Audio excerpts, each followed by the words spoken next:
world moves fast. Your workday, even faster. Pitching products, drafting reports, analyzing data. Microsoft 365 Copilot is your AI assistant for work. Built into Word, Excel, PowerPoint, and other Microsoft 365 apps you use. Helping you quickly write, analyze, create, and summarize. So you can cut through clutter and clear a path to your best work. Learn more at Microsoft.com/M365 Copilot. So what do you want? What do I want? I want to use my degree for good, and in general. I kind of meant like a muffin or a latte. I want a job with a generous work-from-grocery-store policy. You are here a lot. Debbie, please, I'm working. I want a job that will change the world. Ma'am, this is a drive-thru. And some nuggets. With LinkedIn's new AI-powered job search, you can find roles that match your unique skills so you can dare to discover more. Visit linkedin.com/jobs to learn more. This episode is brought to you by Stouffer's. Here comes three-time juggling champion Natalia Rogers. She's juggling law school, her TA job. Oh, narrowly catches the laundry. What's that fourth ball? Parents unexpectedly showed up at dinner time? Is that too much for Natalia? Not with Stouffer's Chicken Alfredo and its mouth-watering mix of Asiago, Romano, and Parmesan. When you're juggling four things at once and the clock strikes dinner, think Stouffer's.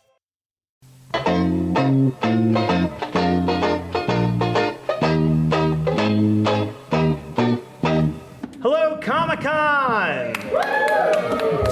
We got any Weird Al fans in the house? Woo! That's a relief. That is very exciting, because otherwise this was going to be a rough hour.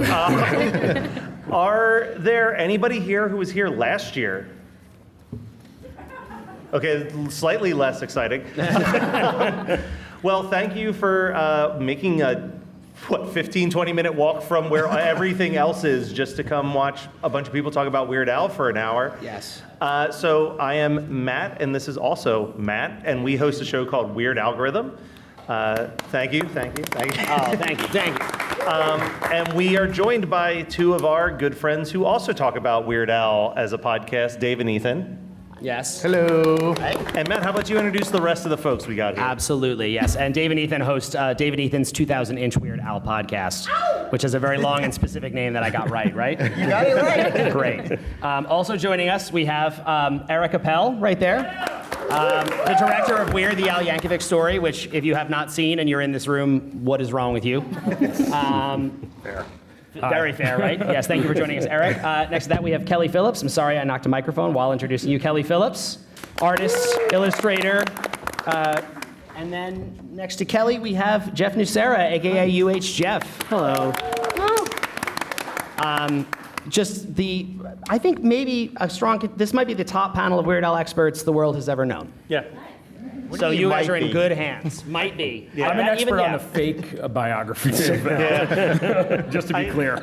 I feel like every time we do this panel, Matt, you and I are the least Weird Al knowledgeable people as the hosts. That might be true, although that's a good starting point, Eric, because you arguably have done more damage to Al. That's right, yeah. I just this morning, just to start here, I looked, and even now, if you Google Weird Al, and all of the top questions that people ask all have to do with your movie. Like, the top questions people ask, was Weird Al Yankovic's dad Amish?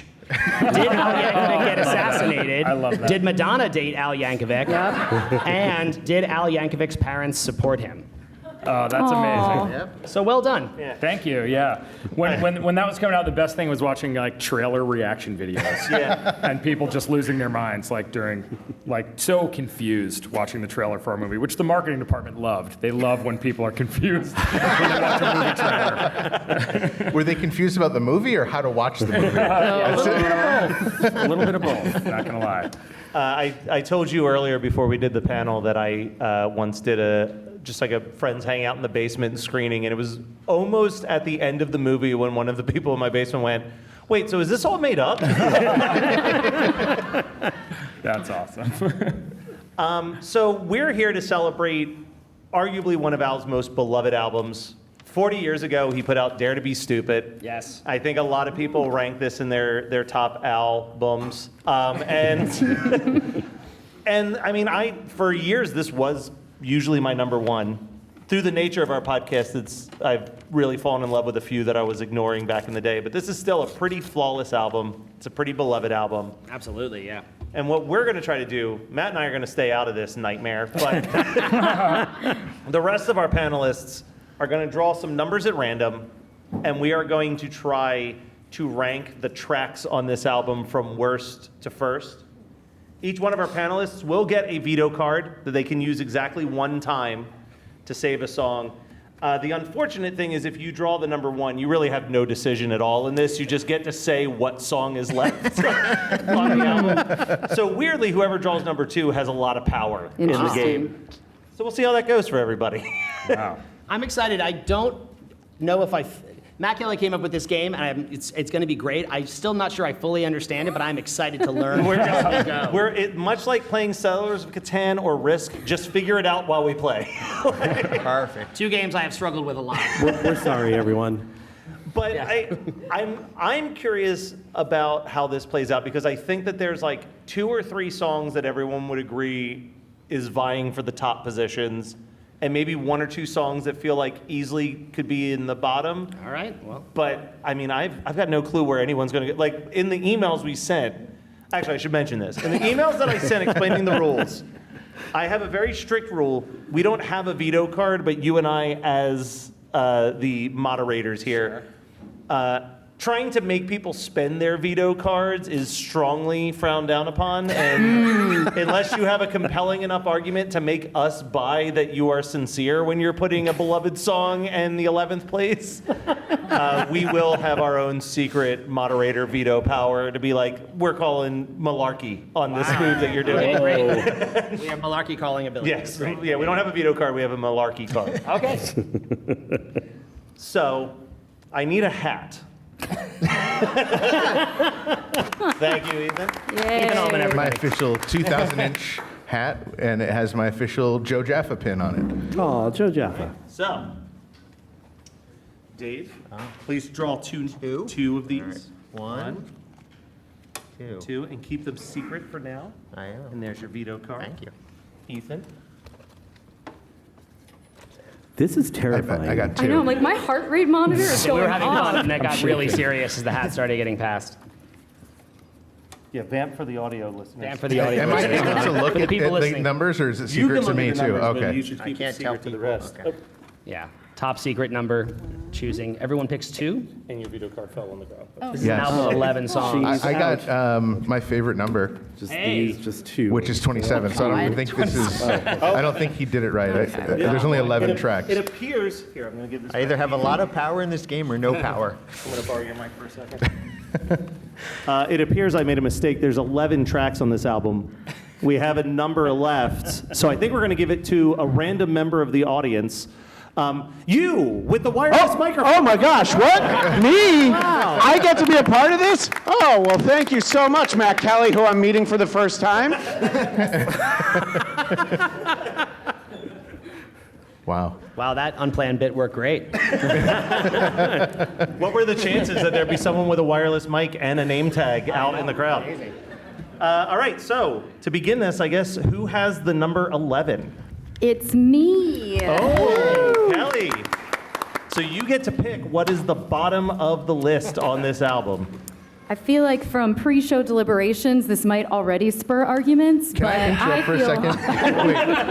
Wait. Can we just say what the songs are on the album? Oh, yes, I've got them right here. Absolutely good idea. So in order, Just so it Kelly is knows. I'm sure she yeah. knows which I'm one just she drawn wants. from thin air. But maybe for the folks listening. Oh, yeah, good call. Like a Surgeon, Dare to be Stupid, I Want a New Duck, One More Minute, Yoda, the George of the Jungle theme song cover, Slime Creatures from Outer Space, Girls Just Want to Have Lunch, This Is the Life, Cable TV, and Hooked on Polkas.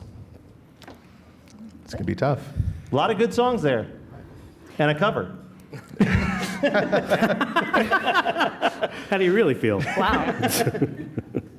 All right, so as you said, this album is very stacked. So I think in my own deliberations, I've had to ask myself, with all these heavy hitters, some songs that are still very good, very beloved, are going to have to fall low on the list. I don't feel like my selection is either well-known or beloved, so I feel comfortable putting it at the bottom. Also because I believe Al hates it too. So my selection for number 11, and I don't want to see a single veto card pop up. Oh boy. Dave and Ethan, is Girls Just Want to Have Lunch. Whoa! I mean, I'm going to veto that. wow! All right, hand me your veto card. If You you have didn't to do it, say I was why doing you it. So. veto me. Kelly. I mean, you can give Sure. your explanation, but Ethan has vetoed it. We'll discuss it more later. I just have to know what grudge to keep.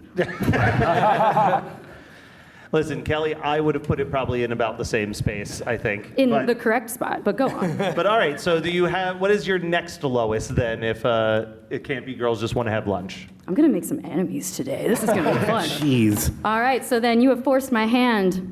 My selection is going to be Because. The what? It is only a cover song. Oh, George of the Jungle. Okay. okay. I think we can all, yeah. It's a short accept song. It's just a Yeah. cover. We shockingly got, 45 minutes while reviewing that song on our podcast? Matt Kelly didn't even want to dedicate a whole episode to it, and I was like, now I'm going to talk about it for a really long time. The only song on this record that Al did not write, so that alone, I think, does make sense. It's also very unique in his catalog, though. The only time he has ever on an album done a straight cover song. I mean, of course, because it's Weird Al, it is an insane choice of a cover song. We did Twister. Yeah, I was gonna say Twister and Bohemian Polka fall into it, but this is They're like borderline, This but- is like when a band for covers nothing. a song and you're like, why did you cover it? You didn't even change anything. Because Bohemian Polka is really different, but this is a very faithful version of George of the Jungle. Featuring the voice of George himself. I was just going to say, yes, featuring the voice, the actual person. I always thought that was Al doing the Yeah, we don't even get an Al the George of the scream. Jungle yodel. It's Bill Scott. Bill Scott. And this was used in the movie then later, right? Yeah, Did I hear that? in the This was Brendan in- Fraser movie, Yeah. they used Al's version instead of the original theme, which is hilarious. Well, we did note that at the time this album was made, George of the Jungle had not been in pop culture for quite a long time. It was a really, really strange choice to do this in 1985. It was a strange choice to do it at any point because I think if you were to Google, go on Wikipedia and look up George of the Jungle, and you will be floored by how few episodes of that show were produced. I think it's like 13 episodes. Yeah, this song is really high in their Wikipedia entry. Right? Yeah. It's like the fact that there was a Weird Al cover and a feature-length movie made in the 90s of such a short-run cartoon is bizarre. The 90s were a weird time. Yes. Yeah, so I was 11 years old when this movie came out, and I had never even seen George of the Jungle. So for the longest time, I thought it was just a crazy Weird Al song. I didn't even know it was a cover. When this song Did you came think it was a out. movie when the based song on came the song by Weird Al? Yeah, discovering this song when I was 13 and getting into my full Weird Al catalog, I was deeply confused. You were right, Matt. There are 17 episodes of this. It's shockingly short. Isn't that unbelievable? 17 episodes of George of the Jungle. That's Why a do we powerful still know what cultural that is? cachet. But every episode's 3 hours long. Because of Weird Al, I guess. Yeah, credit. So. It's documentary style, right? My understanding is this song was because the record label Scotty Brothers asked Al to do a cover, and so I think Al was like, well, what's the dumbest cover I can possibly do? And I don't think they mandated a cover anymore after that. I feel like we've talked about this on our podcast many times, but Al is one of the most punk rock people that's ever existed. Yeah. And anytime you read how he responded to any request from Scotty Brothers, it just further cements that. Such as making a Cyndi Lauper parody. Yeah. Oh, I have to do a Cyndi Lauper parody? Let me make it as annoying as Let humanly me make it possible to worthy of an listen to. 11 slot selection. Well, who's in charge of number 10? I am in charge of number 10. Hey, there we go. UHJeff. All right, I'm not going to touch Girls Just Want to Have Lunch because it's everyone's very upset right now. Listen, that fearful nature is how that becomes number 1 on this list. I'm down with that. Let's make it happen. As has been said, there's a lot of really good songs on this album, and just because they're in the bottom 2 doesn't mean they're bad. No. Absolutely. I Want a New Duck is so good and so fun. I'm going to veto that. Did he even say that was his choice? Yes, and now here we go. Handing it down. These veto cards are going fast. I really thought we were going to hold these till the end, but no. All right, well, Jeff, I guess we'll have another one. We'll talk about I Want a New Duck more. Okay. A song that Matt and I hate so much that we get regular emails about. Wow. From not Huey Lewis? And I do not hate is a stretch because there's no Weird Al song that I hate. But we talked about how I thought it was the weakest parody on this record. And again, this is a stacked album. It is. But yeah, truly, it's sort of an unfair album to have to our do this episode with. about this, we still get messages from people like, what's wrong with you? It's so good. Well, I think the thing that we harped on, and we can elaborate on this more when it officially makes the list, but we mentioned that when we were doing the research for it, it said that Al spent hours at the library learning about ducks, and I was like, that does not show in any element. He learned they molt. Ducks bite. All right, well, Jeff, what is the replacement for number 10 then? Jeez. I didn't want to have to do this, but I love this song. Yeah. Please, everyone, hold your fire. Everybody calm down. Cable TV. What? Now listen. Jeff, I shuffled this into my hand as soon as they vetoed I Want a New Duck, because I'm like, this is the only other option right now. Wow.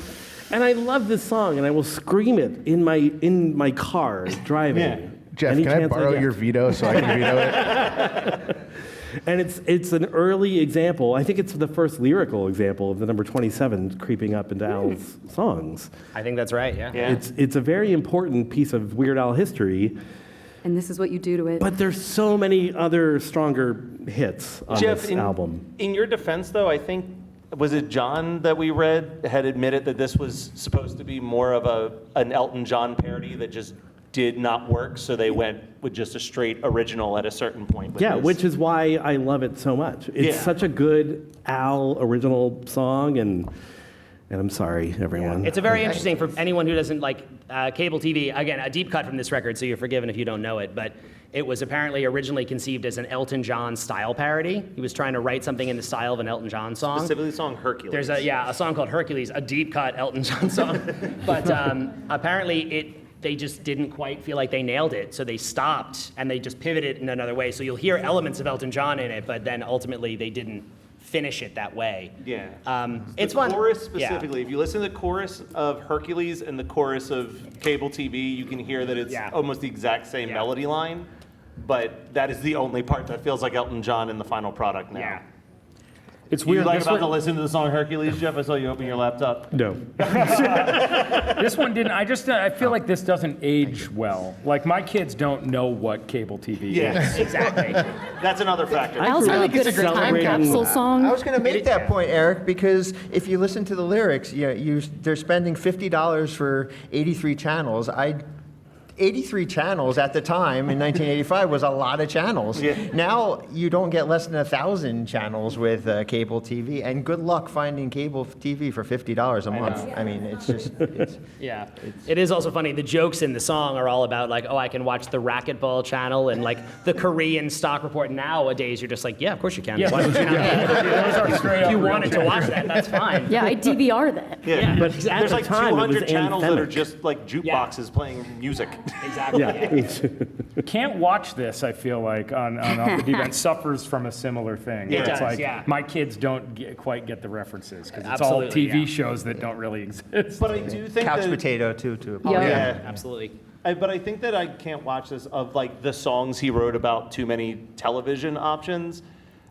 It wasn't until we did our episode on it where I'm like, oh, he's actually like sticking to a theme with each verse, Right. Which is like a lot of these songs turn into like list songs for him, but that one's like, oh no, there's like a thematic goal, and I can't watch this that's Yeah. not in say Couch Potato or cable TV. Well, all right, I guess that's All staying right. at 10. So who All has right. number 9? I have number 9. All right. Number 9. And I'm going to bring it back to a little song we've mentioned already about girls and lunch. All right, Dave, you hand me that veto? I have to say, though, I went back and forth between this being... I had it lower on the list. Yeah. Between that and number 1. I went back and forth quite a bit. And when we get We'll to make it it and number when we 1. actually I know, talk yeah, we about gotta it, talk about it. Well, I'll explain eventually, those yeah. reasons. Agreed. All right, Well, there you go. A new number 9 then. Next number 9. We're almost out of all of the veto cards. Oh, yeah. Everyone better remember my veto card. Slime creatures from outer space. I feel like there's a veto coming from Jeff. Is there? Is that a controversial decision? It's controversial, but I'm going to hold my veto. I gotta say, it's not like the lyrics are fine. It's just one of those. It's just not for me. I'm sorry. That's fair. It's one of those things. It's a little aggressive sounding. It's just not. Is it the theremin? I think it's one of the Al songs where I would like it as much as an instrumental track as I do as an actual song, because it's such a cool musical song. Yes. Like the Steve J bass in that song is like in my top 5 Steve J bass lines. It's this crazy fast slap bass vibe. But like lyrically, I don't really lock that song in too much. Yeah, it's just unfortunately, it's usually it's one I skip. He just shampooed the rug. Dave and I were talking to Al a few days ago, and we specifically asked him about this song, if he had anything to tell us about it, and he said that it is him who is playing the theremin on the track, and that it was, I think, Steve's theremin? Yeah, it was Steve's. And that they actually toured with that, and so when they would play the song live, Al was playing the theremin.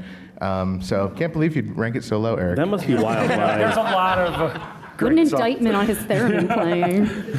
When there's a different director for the Weird Al story part 2,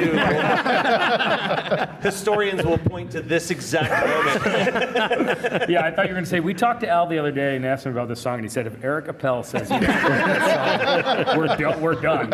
It's over. I can't fight with that. I mean, looking at what's left, it kind of feels like the next most logical option for the most part. But all right, so now number 8. That's me. All right. Ethan. Tough Biker number 8 as well. Yeah, that's true. Yeah, I am Tough Biker number 8 in the multi-Emmy award-winning Weird the Al Yankovic story. Woo! And my number 8 is one that has already been vetoed, and it's I Want a New Duck. All right. No complaints here. I'm dying. It's like Jeff. I love every Weird Al song. Every Weird Al song has a place in my heart.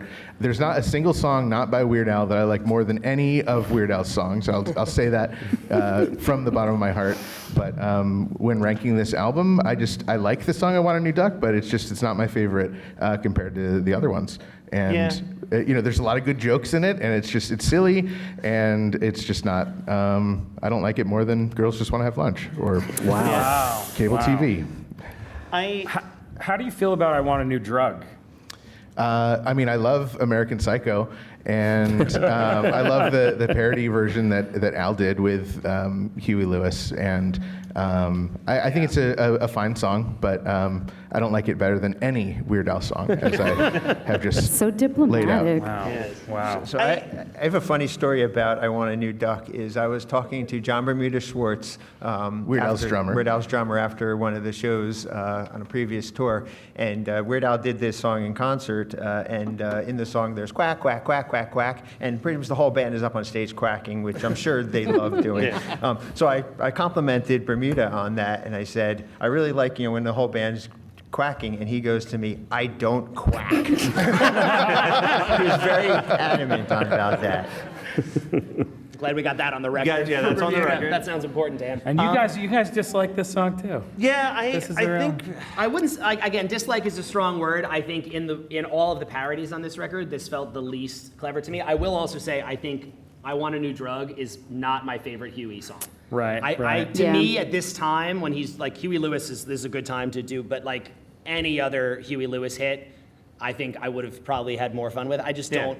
I mean, this is on the same album that you get like Heart and Soul, Heart of Rock and Roll, and If This Is It, which are all superior songs than I Want a New Drug. Yeah, when I hear I Want a New Drug, I think about him having to sue Ray Parker Jr. for Ghostbusters. And then I think that even though Huey Lewis did write it first, Ghostbusters is a better song. It is a better song than I Want a New Drug. So Well, I think the other thing when you do what like Matt and I have been doing, where you just like spend an hour dissecting every word of a specific Weird Al song, a lot of the song parodies, there's like a deeper thing that is being discussed. Like even like a song that we haven't talked about yet, like a Surgeon. There's a lot of stuff that's being talked about how like cold-hearted the hospitals. A scathing indictment of the healthcare exactly. industry. But there is a lot of those things, and like I Want a New Duck's just kind of like, yeah, it's just about ducks. I don't know what to tell you. Well, it's kind of about. I mean, you could say maybe that song's actually about a roommate or something. Yeah. I don't know. I'm pulling it. I love the song. It's so dumb. Say more. That's really what I like about it. It's just so dumb. I don't know. I have a headcanon that it's supposed to be stupid. It is. That it's supposed to be annoyingly dumb about duck facts. It does feel like it's one of those, because we see Al do this sometimes where like the Huey Lewis original song is already kind of a commentary on like 80s excess. So it's like, all right, well, he already did a song that had a message, so let me just strip the message entirely out of it, make it dumb. Yeah. All right, well now, number 7. Who's got 7? 7? No, wait, hold on. Anybody? Oh, I have 7. Oh, there we go. Oh, dear. You have another opportunity here. Well, we know it wasn't going to be I Want a New Duck. I have that. That was your number 1? Hooked on Polkas. Polkas. I mean, we're getting up there. We're getting up there. I know. I'm just for the only reason is it's kind of the cable TV reason. It's just that it's a little. Some of these songs, the polkas are tough because they play best when you know all the songs really well. Oh, yeah. So, like, everyone has their, favorite Weird Al album that they started listening to, the one that got them in when they were 11 or 12 years old or whatever. And the songs that were in the polka on that album were probably the songs that you heard on the radio every day on the way to school or whatever.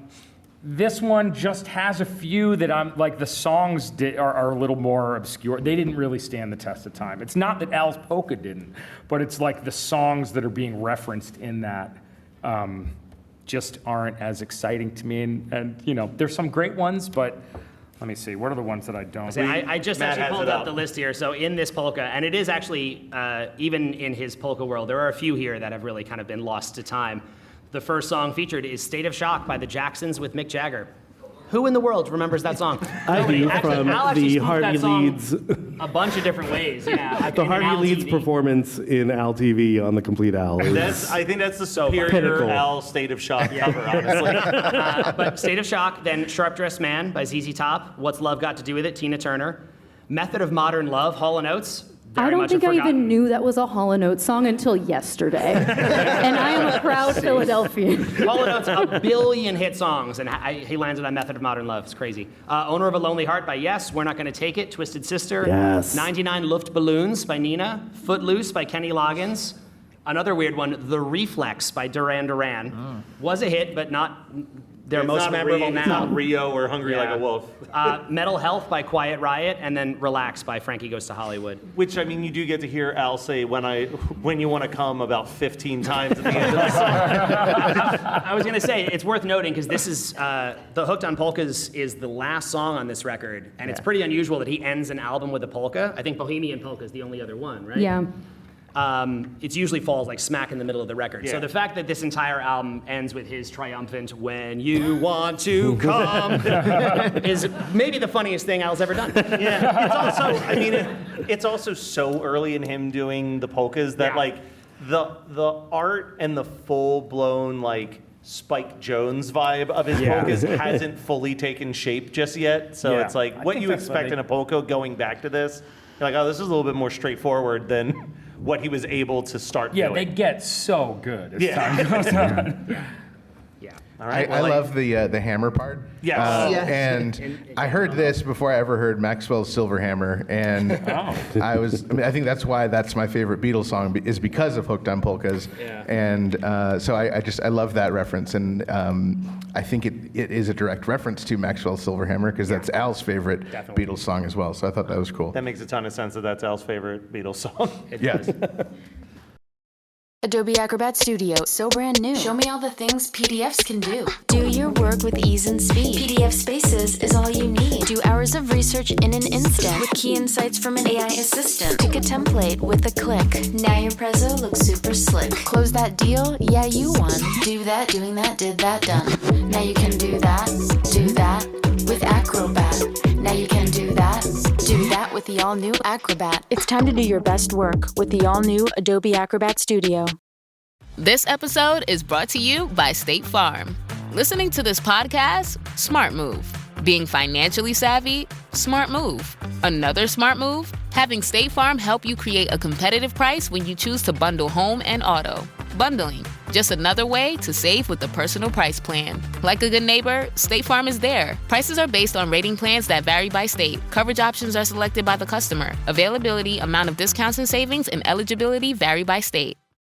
It's football season, and you can now get almost anything you need for game day delivered with Uber Eats. What do we mean by almost? Well, you can't get a running back delivered, but you can get baby back ribs delivered. A strong defense? No. A strong deodorant? Yes. A six-pack of abs? Nope. Six-pack of beer? Yes. Get almost anything for game day delivered with Uber Eats, official on-demand food delivery partner of the NFL. Order now. Alcohol 21 plus and in select cities. Product availability varies by region. See app for details. New year, same extra value meals at McDonald's. So now get 2 snack wraps, plus fries and a medium soft drink for just $8. For limited time only. Prices and participation may vary. Prices may be higher in Hawaii, Alaska, and California, and for delivery. Good morning, Crust. It's a great day to be a bread brother. Ugh, mornings are not my jam. Or jelly. Oh, come on. Stop loafing around. I just woke up feeling hollow inside. Just grab one of the new Morning Uncrustables sandwiches, like Bright-Eyed Berry or Up and Apple, filled with 12 grams of protein and tons of deliciousness. Crust, what are you eating? It's just granola, not even yogurt. No crust, no fuss. Uncrust your mornings. Remember when James Cameron nearly directed a Spider-Man movie? What about when we almost got Batman Year One with Joaquin Phoenix? Or David Goyer's Flash movie that would have starred Ryan Reynolds? Well, if you want to learn about all the unmade superhero movies, then check out Superhero Stuff You Should Know. Hosted by Ben Wan and Alex Ramsey, every month we cover nostalgic superhero movies with deep dives into unmade scripts, early drafts, deleted scenes, alternate cuts, concept art, novelizations, and tie-in novels. We also interview the people involved in making the superhero films of our childhood, with our past guests including superhero actors, directors, screenwriters, and concept artists. So remember, that's Superhero Stuff You Should Know, or Superhero SYSK on social media. Check us out on YouTube and wherever you get your podcasts. All right, well, unless anyone has anything else to add to Hooked on Polkas, we need the number 6. Who drew number 6? Oh my God, random audience member Christian Bladt. I have number 6. And I don't have a veto, but I was going to put Hooked on Polkas at number 7 anyway, so it's fine. Look at that. Just my quick thought is, this album as a whole, listening to it over the weekend, it really is like a time capsule 1985. All the stuff you're talking about outdated. Cable TV, these songs, and I know everybody's favorite song, Girls Just Want to Have Lunch, Diners Club. Anybody even remember the concept of Diners Club? Anyway, also a great moment from the mid-'80s. I'm going to put it number 6. This Is the Life, the theme song from the great film Johnny Dangerously. Yes! One of the rare movies you can say co-starring Joe Piscopo. I think the song is so much fun, but the other 5 are so much better. All right, I'm just saying, like, I love this song, but I like. Do you? Because it's at number 6 right now. Well, I like 5 songs better. All right, well, let's go for the hot take. Here's what I don't love: Like a Surgeon. I get it. It was funny in 1985. Not so much anymore. This random man a microphone. You took the one I wanted at number 6. So, somebody have a veto card they want to use? I think Kelly's the only one left. Yeah, someone might want to think about the veto that I might play, so, be careful out there. Wow. Well, he's trying to put Like a Surgeon at number 6. How can you put Like a Surgeon? I think y'all have made a bet. I like the video, but the song is just okay. I do want to remind people that Girls Just Want to Have Lunch is still an option. Wait, I thought it was gone. Oh, well. Oh, no, it's too late. I would slot it, if you'd let me put it at 6, I would. I thought it was actually gone. I don't allow that, no. No, Girls Just Want to Have Lunch definitely belongs there. Unfortunately, no one vetoed Like a Surgeon, so it does have to stay. We're going to leave it there. Good. I'm so happy for what I've done. Thank you. Next year, you could be the random audience member. Wow. My work here is done. It's the only Kelly song. just sat there and let it happen. Like a Surgeon's the only song that was in Weird the Al Yankovic Story from this album. I was going to say, yeah. So Yeah. very disrespectful So to I'm have. heartbroken. I love that song. I thought that so movie was good. true until today, so I'm a little bitter with Eric right now. No, I mean, the position stands, but we do have to talk about, because that is truly one of the most significant and important parodies Al ever did. Yeah. The fact that Madonna gave her blessing, and not only that, but like She came up with the idea. Yeah. And Madonna Yeah. pitched him that idea, which is insane. But at that point, you know, again, this is the 80s. Like Al has had some success, but it's still like, this is a real uphill battle for him to be respected and taken seriously in the music world. And Madonna embracing him the way that she did, as we saw in the movie, embracing in many ways. And you got to give respect to Al. Nothing rhymes with virgin, as we learned in the film. So yeah, you figured it out. That's right. I forgot about that. So I mean, incredibly, I would say that, you know, in the world of his career, if this album didn't have that song on it, you know, that's one of those moments where that hit was huge for him. Well, and also because we've talked about this on the show, it's easy to forget that this is the only parody that got a music video out of this. That's true. This yeah. album has more music videos than any, well, until he started doing Of the the early like later of his early albums. This had the most music videos, and they were all for original songs except for this. It's true. Wow. Like that's crazy to think about, especially considering one of the songs that has not been mentioned at all is the big fan favorite off this album, and it does not have a video. Right. What? And this is a really fun, weird video. It is I mean, we've talked about this with you guys as well, but, you know, there's the whole Gosners. Yes. He's the birth of the Gosners line. Yeah. Of course, What is a Gosner? Yeah, I would chalk that up to my accent, because I'm from New York, so I would say gauze, and not gauze. Yeah. Yeah. Wasn't that the line that Lin-Manuel says in Weird? Hand me all your Gosners. Oh, yeah, that's right. Was there a discussion of like, let's include that because it's the line, or what No, was the I story there? don't remember talking about Gosners specifically, but I will say that that's what I always thought it was when I was a kid. Yeah. Gauze nurse. It's And hard maybe to say. even part of when I was an adult, I thought that. It's called a Mondegreen for anybody who wants to learn some vocabulary. What I love about the video is awesome. I mean, the Amazing. video is so great. Yeah. The song also like tells a complete story, which I really like. Yeah. You know, A dark story. A dark story, but you know, it starts with like being bad at medical school, being an intern, then you get into the surgeries and all of that, and then finally there's the admission at the end. So some would say that this is a better song than This Is the Life, but somebody forced my hand. Quiet from the audience, please. Quiet from the audience. All right, so you can keep that handheld microphone off now. But Matt, we have another bit to do. I have to say, the fact that my numbers and my veto are gone, I'm so relaxed right now.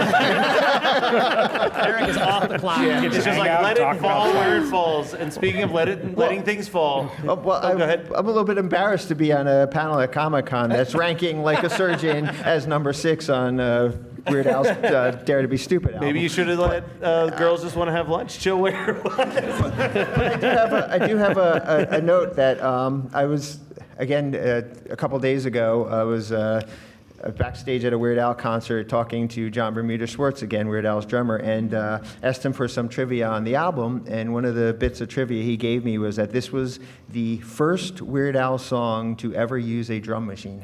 Oh.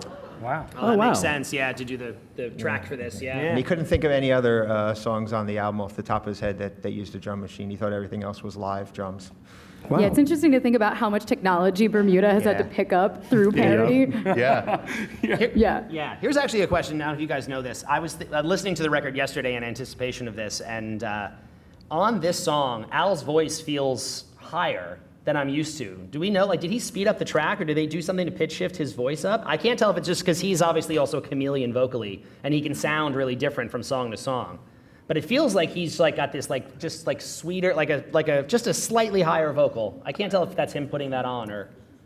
You're the musician. Yeah, it could just be an inflection. I yeah. should know the answer. Anyway, just never mind. Well, who has number 5? I have number 5. All right. Wow. And who has number Make 4? a choice, Jeff. I'm so I mean, girls just want to have lunch again. Top 5, baby. Top five. Okay. That's right. I like top this five. song. I know everyone's often mad at it. I enjoy it. I was a big fan of the original growing up. I loved it, heard the song, just fell in love. I know Al doesn't love it. I know other fans don't love it. I think it's funny. She eats like she's got a hole in her neck. Great line. It It's a great cracks line. me up every time. Yeah. It's a great line. Thank there you, go. See? Jeff. That is a really Well, funny line. Al not loving it, that's part of why I almost had it at number one, because the contempt in his voice when he's singing the song is the It's funniest visceral. thing I've ever heard. Visceral. When we said earlier, like he's a punk to his core. Yep. That is one of the most punk vocals he's ever done, because the way that I imagine that conversation being is Scotty Brothers being like, you need to do a Cyndi Lauper song so it can be the lead single. And he was like, I'm going to do a Cyndi Lauper song that no radio will ever play. It's very much like Nirvana recording In Utero, where they're like, let's put as much feedback as we can on this album because we don't want to be famous anymore and we're trying to tank our careers. And then he rhymes ton with lunch. Yeah. which I want to think is also a middle finger. All that being said, the sentiment is 100% correct. Yeah. Girls just want to have lunch. That's all they really want. Some lunch. Some lunch. Don't ask him, never mind. No, yeah, I get, we're saying it, but people who don't know, the label essentially pressured Al very heavily into doing a Cyndi Lauper parody because she was so huge at the time. And if you listen to the song, he sings it in a way, like I was just talking about how sweet his voice is and like a surgeon, and he sings this like he hates everyone. And in a way that's really, honestly admirable, I agree. Like there's something about it that's so like, Al known legendary for being like the nicest guy, and then you hear this like, oh, he was mad. I think he was mad. This is the rage. I do think you can get his rage out through song. I think that's really where he saves all that energy. Yeah, and when you think about it, this is, Weird Al's third album. He's still at the beginning of his career, so for him to take a chance like that on, against the record company, is a big. But it is. It's very first thought. It's very like, somebody just saying, "Go do Girls Just Want to Have Lunch." Like, I'd be annoyed as well. Yeah. It's a And yet classic Cyndi Lauper malicious still compliance. said yes. Yep. Yeah. All right. Well, number 4. We're in the top 5 now. Girls Just Want to Have Lunch is now officially the 5th best song in Dare to Be Stupid. So on to number 4. Well, well, well. Well. So what I like about drawing number 4 is I have strong feelings about what the top 3 should be in no particular order. So I now get to reserve all 3 of my favorites off this album by choosing And number you're the 4. only one with a veto card still, so whatever you say goes. This is outrageous. I feel very powerful, and that's correct. So You for- literally have the power to shape the entire top of this list right now. Well played, Kelly. Well played. Just don't do something Girls want ridiculous to like have lunch ranking. and I should point out I Like a still have surgeon. 2 numbers left. That is true. That is true. Whoa. Yes, I'm going to leave the hard decisions up to people who still have their numbers by putting at number 4, This Is the Life. Oh, all right. Okay. I would veto you if I could. No notes. And you can't. I will say over that at the very start of this, I said that there are 3 songs that I feel like are definitively the top 3, and they are the ones that are still out on the table. Yes. But I do love This Is the Life. I love This Is the Life a ton, and I learned a fact today, just looking up random stuff, that the record scratching that you hear on this song was, I just saw it said Glove record scratches. And I was like, Glove. who is Glove? And I clicked into it. He was one of the producers on The Chronic by Dr. Dre. Wow. He's also. If you're going to get a record scratcher, get the best in the bid. I thought you were going to say Michael Jackson. That would have made more sense That for would've the been name Glove. But yeah, he just produced a bunch of Dr. Dre tracks in the 90s. Wow. But before that, he got his start doing scratches for the movie Breakin'. And I guess that's how he found his way into Al's sphere. That is shocking. Yeah, Dave and I interviewed him, and we didn't know anything. We just we want to interview a guy called Glove because it's the random sort of connection that we love on our podcast, and he was incredible. Yeah, and he's still doing stuff in LA. He's great. And then he's hanging out with like Snoop Dogg and everything now. Yeah, that's what he's, like. he's got the life. This is the life. And this is a really fun song. I think that lyrically, this is a really fun song. And yeah, this it's is jam-packed. It is. It's and so good. This was, I think when we did this episode, we talked about how much I would love for Al to just write like a Cole Porter era musical. Like, he nails that style so wonderfully with this song. Yeah, and the piano part in this song is out of control. Yeah. It is very skillfully executed. It's pure ragtime. It's really fun. Yeah. The lyrics are great. Yeah. And I've First number 27 in a video. Yeah. Yes, How's exactly. that? I've been waiting to tell this story to everybody on Yes. this panel. Ooh. Here we go. This is an incredible story that Bermuda told me about This Is the Life. So originally, this came out as the theme for Johnny Dangerously, so it was recorded prior to any other songs on the album, so it was in a separate session. This was also the day that they were recording this demo. They found out that they would not be going to Australia for the Dare to Be Stupid tour. So they were originally going to go to Australia for that tour. And what happened is they found out that day. Bermuda was upset about that because he was looking forward to going to Australia, as many people would be on Weird Al's dime. So basically, he had a passport and everything. He was visibly upset about this. He went out with Gary Gratzer, who was involved with the song, and also the brother of Alan from REO Speedwagon. And they went to this Mexican joint for dinner, and Bermuda drowned his sorrows in some margaritas. Now, Bermuda's not a big drinker, but he was pounding the margaritas pretty heavily.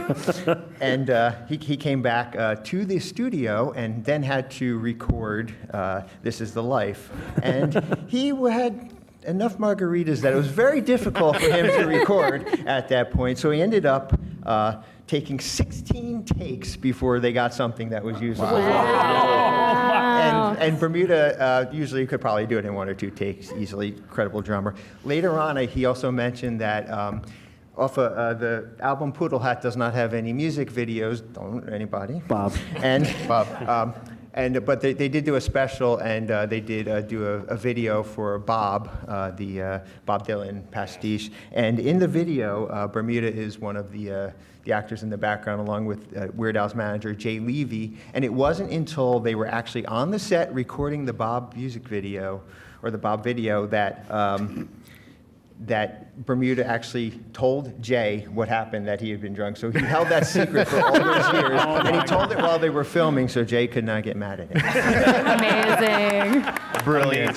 That's great. Great job, Bermuda. All right, well, now, unfortunately, it's crunch time. We got 7 minutes for the top 3. So who has the number 3? Oh, that's Vito! me. Oh, sorry. Well, on my list, I have number 3, and on my list of the ones that are left, I have to, unfortunately, I love this song, but I have to go with One More Minute. All right. 1 more minute, number 3. Looking at the one person with a veto. That's what I had at number 3, so I love Oh, it. boy. Okay. I think almost every person at this table got to experience this live in the last couple days, Yes. and it is still a delightful live Absolutely. performance. I can't believe we didn't mention that. I think all of us but Eric were at a show in Philadelphia on Saturday. Like a week ago, yeah. You didn't get the invite. Sorry, guys.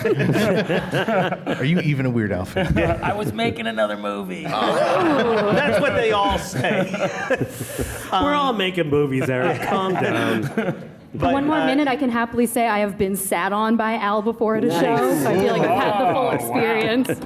But yeah, this is a great one. It has his first very blue joke that he's put in a song, but God. certainly not his last. It took me years to understand it. Yeah. Yeah, I was 11 years old when this song came out, and I didn't understand that joke about the gas station, but I was really into it because of he was diving into swimming pools filled with razor blades and cleaning all the bathrooms in Grand Central Station with his tongue, which appealed to an 11-year-old. And it's a very, for what is a very simple music video, it's also a really fun video Yeah, for the like toilets around his head. yeah, A like, plus. It's a quick and easy one, but they get a lot of gags in there for what it is. All right, so number 2. Well, that would be me.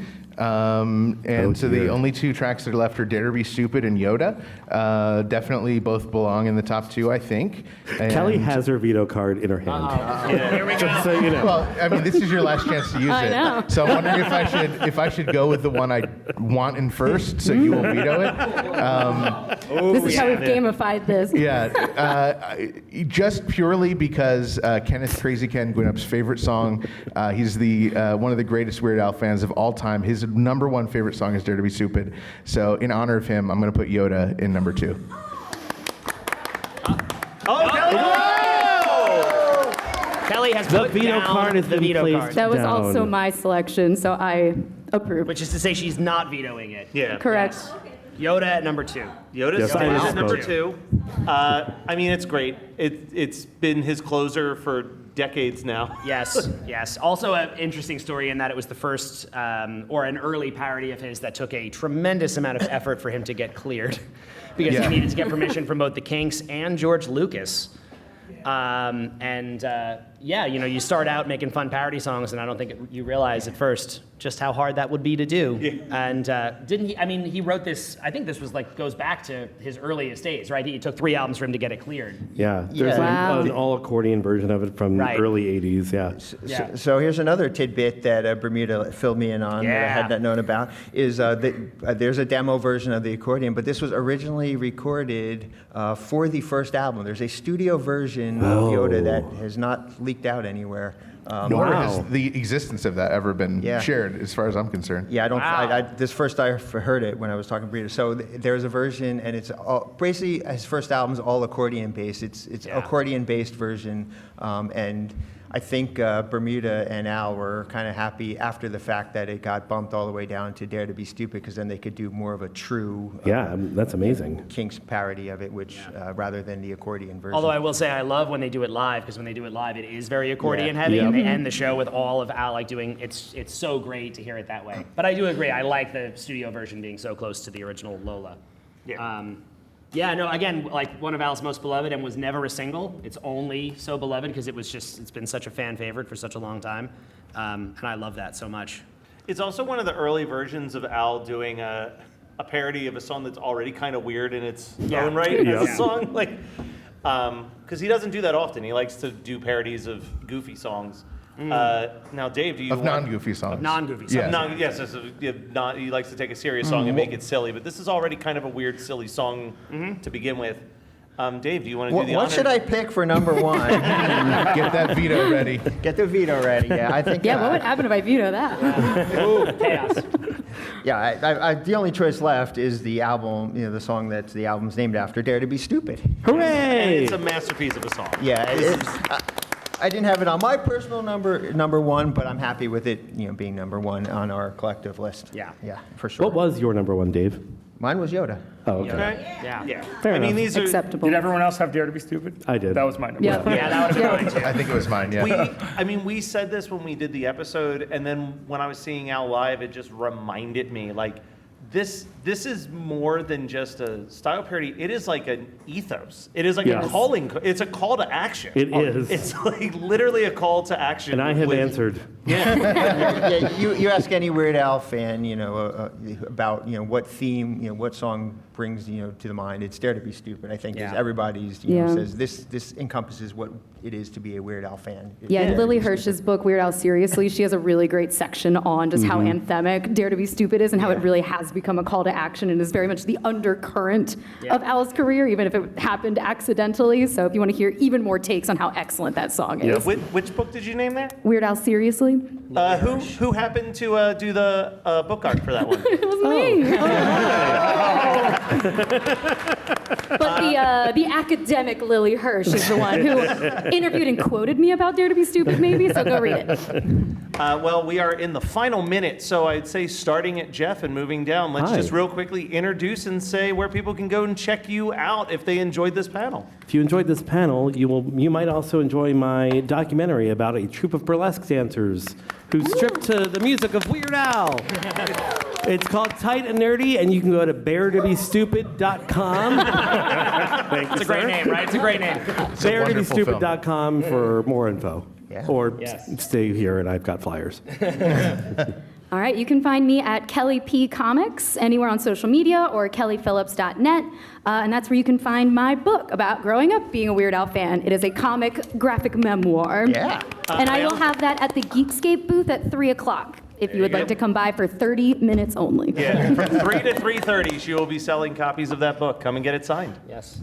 I am Eric Appel. I am E-Rock Appel on Instagram if you want to find me there. I have a movie coming out in theaters 2026, March 13th, 2026, called The Breadwinner, starring Nate Bargatze and a lot of really funny people. Mandy Moore, Kumail Nanjiani, and Colin Jost, and Martin Hurley, and Will Forte, thank you. Love you, Will. Will? Yes.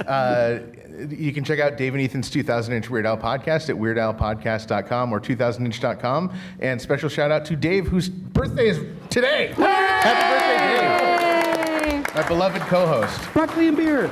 I love that. Thank you. Dave, do you have anything you want to add? Yeah, follow us at 2000inch on every single social media platform that you can think of. Awesome. Matt, real quick, you're in a band too, right? Yes, in addition to the show, I play in a band called Wheatus.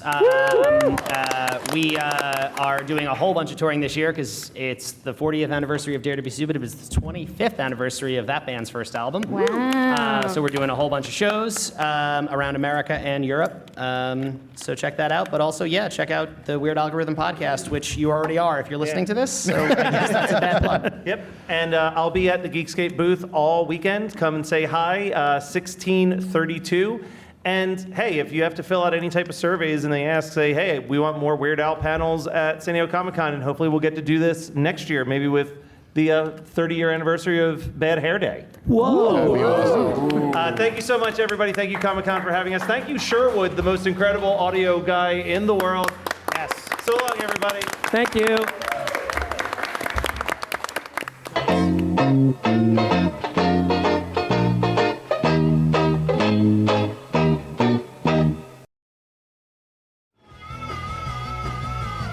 You're listening to the Geekscape Network.